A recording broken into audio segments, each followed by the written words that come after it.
안녕하세요.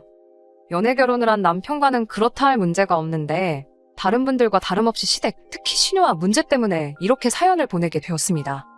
남편이로 2살이 많은 시누는 이미 제가 남편과 연애 중에 결혼식을 올려 가정을 꾸리고 살고 있었습니다.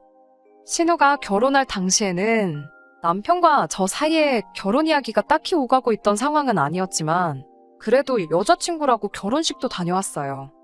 이후에 남편과 제가 본격적으로 결혼 준비를 시작하게 되면서 신우라는 사람에 대해서 속속들이 다 알 정도로 자주 만난 건 아니지만 그래도 몇 번 오며 가며 만나기도 했고요.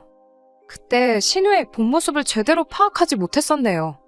그도 그럴 것이 신우네 큰일이 터지게 되었는데 그건 이미 저희가 결혼식을 올리고 난 뒤였으니 말입니다. 멀쩡히 잘 살고 있던 신우네에 터진 큰 사건은 다른 게 아니고 코로나 시기에 심해부가 다니던 회사가 망해버리게 되었다는 거예요. 결혼 전 신우는 월급 200 정도를 받으며 일을 하고 있었는데 결혼을 하자마자 직장을 제발로 나와 전업주부 생활을 시작하게 되었습니다. 남이 사제가 신우 인생에 감노하라 배노하라 할 것도 아니고 신우가 심해부와 상의 후 내린 결정이었겠지만 저로서는 이해가 가지 않는 부분이 있었어요. 당시 심해부가 외벌이로 먹고 살 정도로 고액의 연봉을 받으며 일을 하던 상황도 아니었는데 당장 신우벌이가 고소득이 아니라고 해도 아이가 생긴 것도 아니고 당장 자녀 계획이 있던 것도 아니었거든요. 2사람 사이에 아이라도 있다면 충분히 이해가 갔을 테지만 세상이 어떻게 될지 모르는데 결혼했다고 멀쩡히 다니던 직장을 그만둔다는 게 저로서는 상상도 해본 적 없는 일이었어요. 남편도 자기 누나지만 신우의 결정이 이해가 가지 않는다는 반응이었고요. 혹시나 하는 마음에 남편도 혹시 너도 결혼하면 직장을 그만둘 계획이 있는 거냐 대놓고 제 생각을 물어보기도 했네요. 서운할 소리도 아니었고 저 또한 제 경력에 자부심을 가지고 일을 하고 있었고 말씀드린 대로 아이가 태어나는 상황이 아닌 이상 스스로 제가 회사를 그만둘 생각은 없었습니다. 저와 남편이 가정을 꾸리고 얼마 되지 않아 심해부 회사가 망해 백수가 된 그날에 시부모님과 저희 부부까지 동반해서 신우집에 모여 긴급 가족회의를 열게 되었습니다. 가족들의 걱정과는 다르게 2사람은 당시 상황에 대해서 큰 문제가 없다는 반응이었어요. 퇴직금이며 밀린 월급도 다 챙겨받아 나온 상황이기도 했고 심해부 말이 자기가 그래도 업계에서 꽤나 방구 좀 끼는 사람이고 회사 다니면서도 스카웃 제의가 올 정도로 잘 나가던 사람이었으니 새 직장 구하는 거야 시간 문제다 하는 식으로 자신있게 이야기를 했습니다. 남편도 시부모님도 그때 신우에게 그러게 왜 멀쩡히 다니던 회사는 그만둬서 그러냐며 한 소리 하기는 했는데 신우가 심해부 외벌이인 상황에도 자기가 알뜰살뜰 살았고 저축도 좀 해놔서 문제가 없다고 큰 소리를 뻥뻥 쳤습니다. 시어머니가 신우한테 얼마나 모아놓았느냐 물었더니 신우가 자신있게 이것저것 다 끌어모으고 하면 500은 넘게 있다고 하더라고요. 순간 제가 액수를 잘못 들었나 싶었습니다. 자신있게 말할 만큼 큰 액수는 아니었으니 말이에요. 아버님도 신우 태도가 황당했는지 3년간 고작 500 모은 게 뭐가 자랑이냐며 한 소리 하셨어요. 신우는 그게 다가 아니라고 하더라고요. 자기가 사모은 명품 가방이며 심해부가 차고 다니는 시계가 얼마짜리인 줄 아느냐며 진짜 정 돈이 궁하면 그거 중고로 팔면 된다고 명품 재테크라고 들어는 받느냐 하며 큰 소리를 치더라고요. 그 명품 재테크 때문에 현금이 적은 거지. 마음만 먹으면 일주일 내로 2천만 원 넘게 더 만들 수 있는 상황이니 걱정할 게 없다고 하는 겁니다.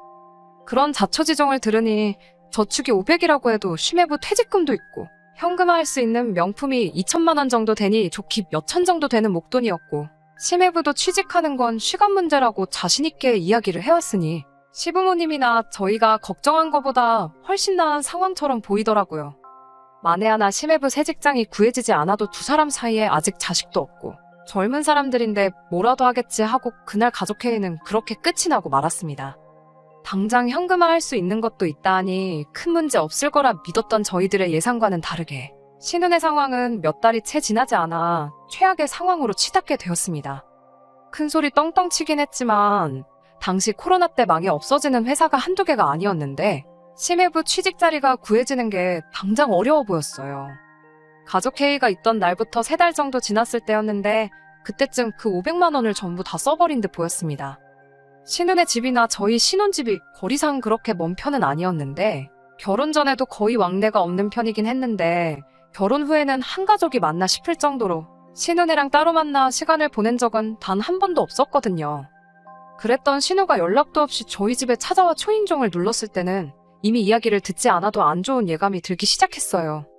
아니나 다를까 신우 손에 들려있는 딱 봐도 5만 원은 넘게 줬을 법한 실한 꿀수박 한 통을 봤을 때 그 안 좋은 예감이 현실이 되겠구나 하는 확신이 생겼네요.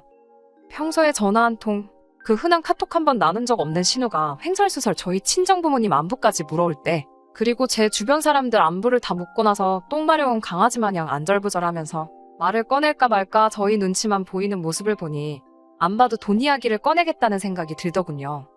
너무 뻔한 신우의 행동에 남편도 진짜 찾아온 이유가 뭐냐고 신우에게 먼저 물어보더라고요. 신우는 그제서야 진짜 이유를 말해줬고요. 역시나 제 예상 그대로 자기한테 돈 좀 빌려줄 수 있느냐 하고 물어보는 겁니다.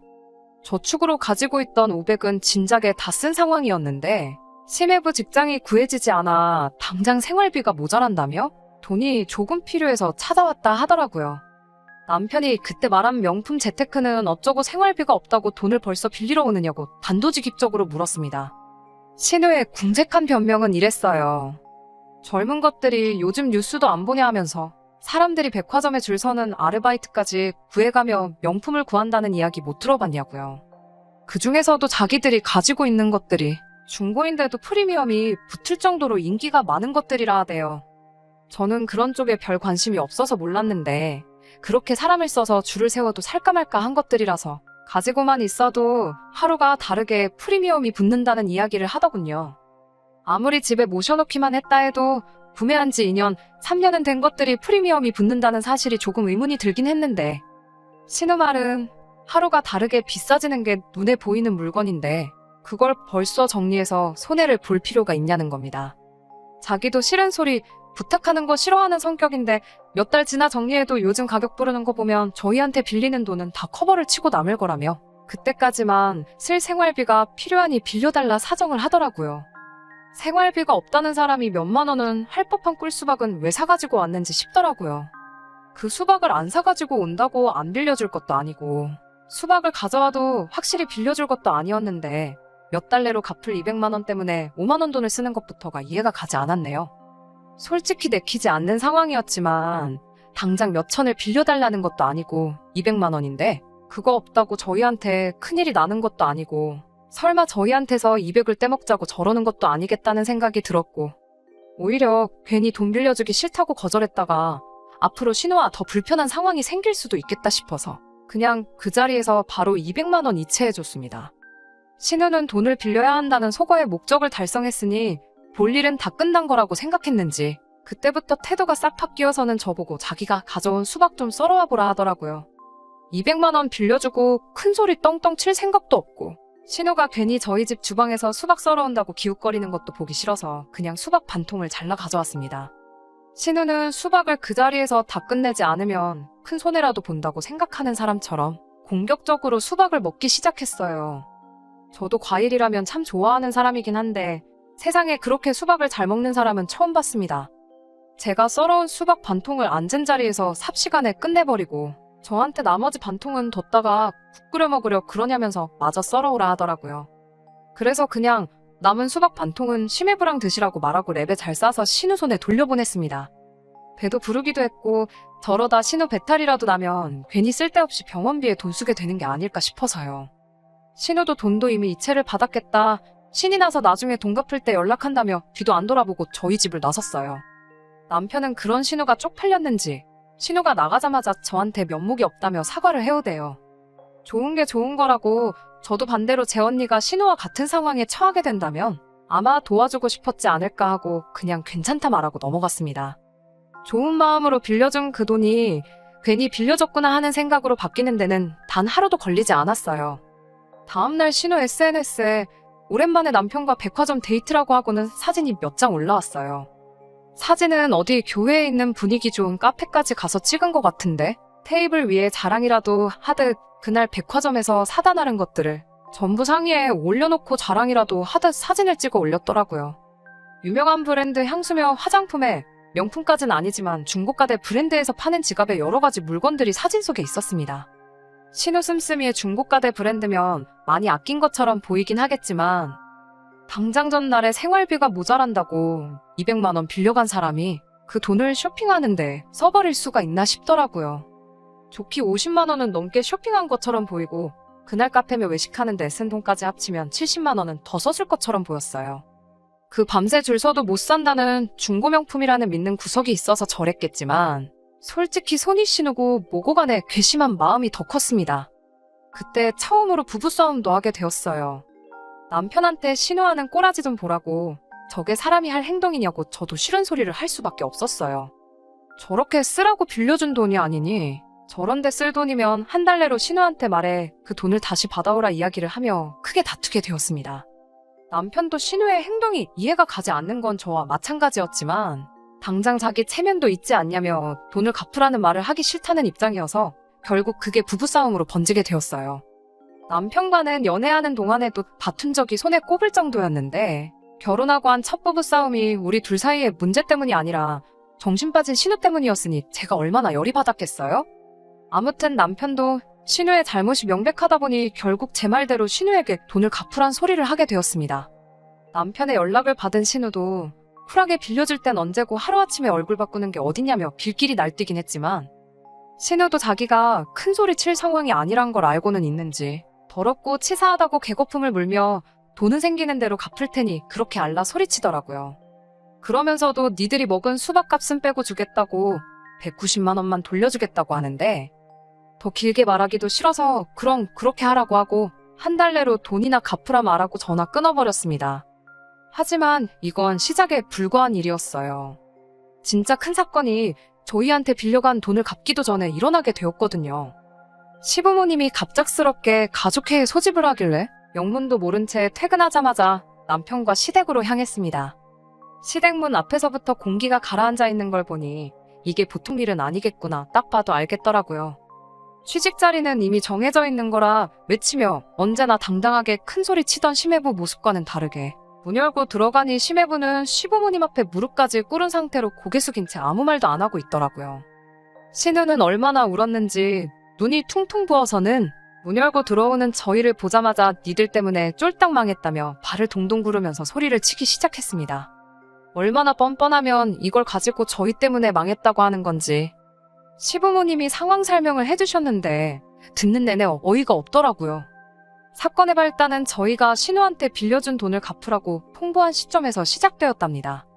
당장 신우네가 그날 빌려간 돈에서 반 가까이 쓰기도 했다 보니 울며 겨자 먹기로 그냥 명품들을 정리하기로 결정을 했다고 합니다. 그런데 막상 정리하기 시작하니 또 그놈의 본전 생각이 났나 봅니다.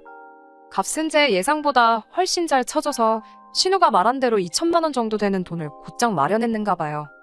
3년 가까이 쓴 물건을 자기들이 산 값보다 비싸게 팔았으면서도 저희한테 돈 200 갚고 나면 손해가 더 크다고 생각했나 봐요. 당시 심해부가 받아온 퇴직금은 심해부가 조금이라도 불려보겠다고 그 돈을 가지고 코인이며 주식이며 이것저것 해서 나름 굴리고 있었나 봅니다. 그런데 그게 좀 수익이 나기 시작했던 건지 그 돈에 명품 팔아온 돈을 합쳐서 돈을 좀 더 굴려서 저희한테 갚을 돈이며 당장 몇 달치 생활비며 마련해볼 요량이었나 봐요. 그런데 코인에 묶어놓았던 그 돈이 며칠이 채 지나지 않아서 휴지 조각이 되어버린 거예요. 그러니 신우가 말한 니들 때문에 쫄딱 망했다는 그 뜻이 니들이 돈을 갚으라고 하지만 않았으면 자기들이 코인같이 위험한 곳에 투자를 했겠냐는 소리였던 거고요. 보통 시가족 관련된 일은 남편이 알아서 하게 저는 아무 말 안 하는 편이긴 했는데 그때는 저도 어이가 없어서 누가 그 돈을 가지고 투자하라고 떠밀었느냐고 한마디 했습니다. 신우랑 제 어원성이 높아지기 시작하니 시부모님이 나서서 중재를 하기 시작했는데 팔은 안으로 굽는다고 시부모님이 신우 편을 들어주더라고요. 신우가 상황이 얼마나 안 좋았으면 동생네인 너네한테 돈을 빌려달라 했겠느냐며 얼마나 어려운 결심을 한 건데 너네는 그런 속도 모르고 얼마 되지도 않는 돈을 가지고선 갑질을 하느냐고 저희를 나무라시는 거예요. 물론 그때 신우가 날려먹은 게 한두 푼이 아니고 전 재산이었으니 시어머니 입장에서는 신우 기분 맞춰주기 위해 그러신 거라 생각하면 이해할 수 있지만 당장 그 순간에는 저도 우라가 치밀고 어이가 없었습니다. 아무튼 심해부가 새로 취직하는 건 당장 물 건너간 상황인 것 같았고 시부모님이 신우 기분을 조금씩 맞춰주며 중재안을 꺼내왔습니다. 두 분 노후 자금을 털어서라도 신우네 살 길을 열어줄 테니 조금만 기다려달라는 거였고 그동안 신우네 생활비는 저희가 빌려주는 걸로 합의를 하자 하시는 겁니다. 내키지는 않았는데 신우가 그 자리에서 중내산에 난리 부르스를 추고 있던 상황이다 보니 남편도 이대로 저랑 신우랑 대판 싸우게 하는 것보다 빨리 상황을 종결시키는 게 낫다고 판단했는지 알겠다고 대답을 하더군요. 곧 죽을 것처럼 소리를 빽빽 지르던 신우가 기운 차리고 시댁에서 나가고 나니 그제서야 시부모님이 제 기분을 풀어주시려 노력하더군요. 상황이 상황이니만큼 서로 도와야지 않겠냐며 저를 이해시키려 했습니다. 하지만 저도 화가 풀리지 않은 상황이라 시부모님이고 신우고 뭐고 할 말은 해야겠다 싶어서 두 사람 아직 한창 때다이고 사지멀쩡한테 어디 아르바이트라도 구하면 두 사람 생활비 못 벌겠냐며 한 소리 했네요. 시어머니 말은 그래도 우리 사위가 날고기던 사람이라는데 어디 일용직을 나가라 할 수는 없지 않느냐. 다니던 회사도 돈이 적다고 결혼하자마자 때려치는 신우인데 어디 아르바이트 나가서 하겠느냐며 일단 신우네 가게를 하나 차려줄 생각인데 신우네가 일어나면 당신들이 개입해서라도 돈을 꼭 갚게 하겠다고 하시더군요. 만에 하나 신우네가 저희 돈을 안 갚을 것 같으면 당신들이 대신 갚아주겠다 하시며 저를 달래는데 제가 무슨 용가리 통뼈라고 신우 때문에 이제 시부모님하고도 갈등을 만들겠나 싶어서 저도 거기서 한 수 접고 들어갔습니다. 그리고 그렇게 시간이 흘러 지금에 오게 되었어요. 시부모님 인맥으로 가게 차리며 음식 레시피며 해다가 신은혜한테 한돈을 전문적으로 취급하는 고깃집을 하나 차려주게 되었습니다. 그 기간 동안 저희가 신우한테 생활비 하라고 보내준 돈이 쌓이고 쌓여 1,800만 원이라는 거금이 되었고요. 예상했지만 신우나 심해부가 아르바이트라도 하면서 한 푼이라도 벌어오는 일은 없었고요. 그걸 보니 참 끼리끼리 잘 만났구나 싶더라고요. 염치가 없어도 어떻게 저렇게 부부가 쌍으로 없을 수가 있는지. 아무튼 그렇게 신우네 가게도 오픈을 했고 심해부도 결국 취직을 포기하고 두 부부가 사람 안 쓰고 인건비 아껴가며 가게를 꾸려나가게 되었습니다. 가게 오픈한 뒤로는 저희도 생활비를 더 이상 융통해주지 않았고요. 신우네가 빌려간 돈이라며 10,000원 한 장 갚은 적은 없었지만 시부모님과의 약속도 있고 해서 최대한 신경을 안 쓰고 살기로 했어요. 신우네 집이 저희 집에서 가까웠던 것처럼 신우네 가게도 저희 집에서 그렇게 멀리 있지 않았거든요. 그렇게 꼴보기 싫은 신우였지만 남편도 자기 누나라고 도와주고 싶은 마음이 있었는지 누나네 매상도 올려줄 겸 외식이나 하자고 하면서 신우네 가게에 데려가고 그랬어요. 아무리 한돈이라고 해도 저는 돼지고기를 그렇게 좋아하는 사람은 아니었거든요. 한두 번이야 괜찮지만 남편은 틈만 나면 신우네 가게 가서 매상 좀 올려주자 저를 데려가는데 한두 번이야 맛있게 먹지 일주일에 2-3번씩 가서 식사를 하니 그것도 고역이더라고요. 일부러 저한테 분풀이 한다고 안 좋은 고기만 골라서 주는 건지 고기는 온통 비계 덩어리밖에 없었고 그래서 하루는 돈 내고 돼지 비계나 먹을 바에 그냥 된장찌개에다가 공깃밥 해서 한 끼 해결하는 게 낫겠다 싶어서 고기는 남편 먹을 1인분만 시키고 저는 찌개랑 밥이나 달라고 했어요. 그래도 된장찌개는 시부모님 인맥 통해 유명한 집에서 레시피를 받아온 거라 맛이 괜찮았거든요.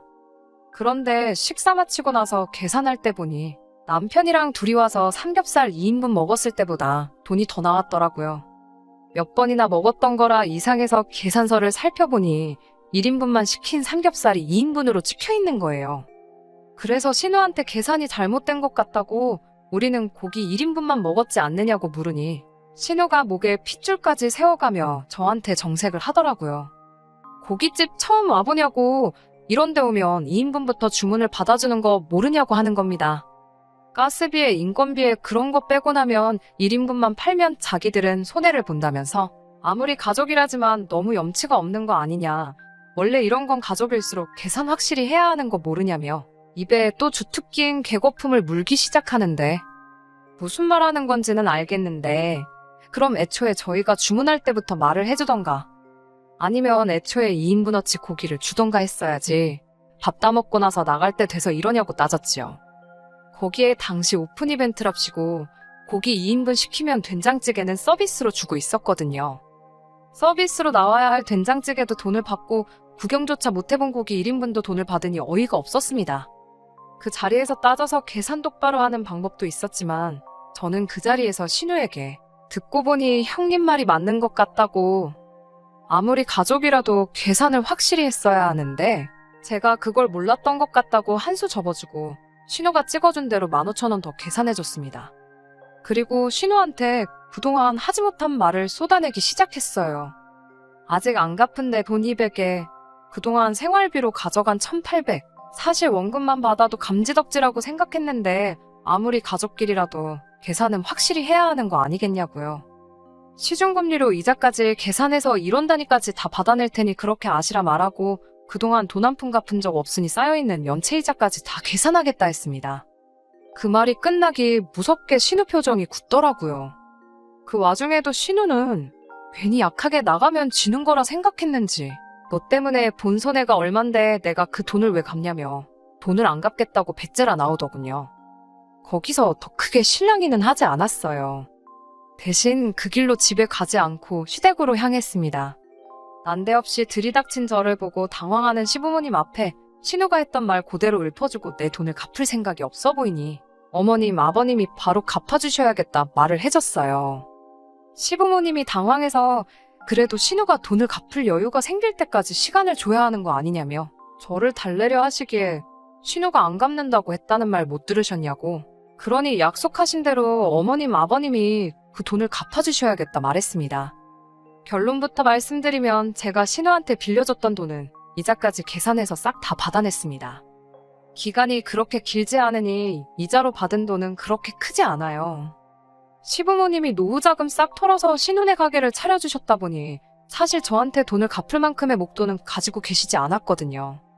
그렇다 보니 결국 신우는 은행 대출을 받아서까지 저에게 돈을 갚아야 했고 그 과정에서 얼마 되지 않겠지만 더 큰 이자 비용까지 부담하게 만들어냈네요. 애초에 제가 바랬던 건 그깟 돈 몇 푼이 아니라 신우가 염치라는 걸 알았으면 하는 마음이었습니다. 애초에 앞일이 어떻게 될지도 모르는 상황에 직장을 관둔 것도 신우, 저축 없이 과소비를 해왔던 것도 신우였잖아요. 전 재산 날려먹은 것도 신우와 심해부의 결정이었고 그래도 더러운 꼴 참아가며 끝까지 참고 도와주고 있던 저에게 악감정만 가득해서 어떻게든 제 돈을 뜯어먹으려던 것도 제가 아니라 신우 본인이었으니까요. 이게 다 자업자득인 거고 이러한 결과가 결국 저 때문이 아닌 본인의 탓이라는 걸 언젠가는 알았으면 합니다. 애석하게도 이러한 진흙탕 싸움에서 시부모님과 사이가 살짝 멀어지게 되었네요. 하지만 시부모님도 이런 상황을 이젠 이해하려 해주시는 것 같고 길게 두고 본다면 앞으로 신우네와는 돈으로 얽힐 일은 없어진 거나 마찬가지니 저한테는 더 잘 된 일이라고 생각하려 합니다. 끝까지 들어주셔서 감사합니다. 오늘의 사연은 여기까지입니다. 구독과 좋아요, 알람 설정 부탁드리고 더 좋은 사연으로 다시 찾아뵙겠습니다. 감사합니다.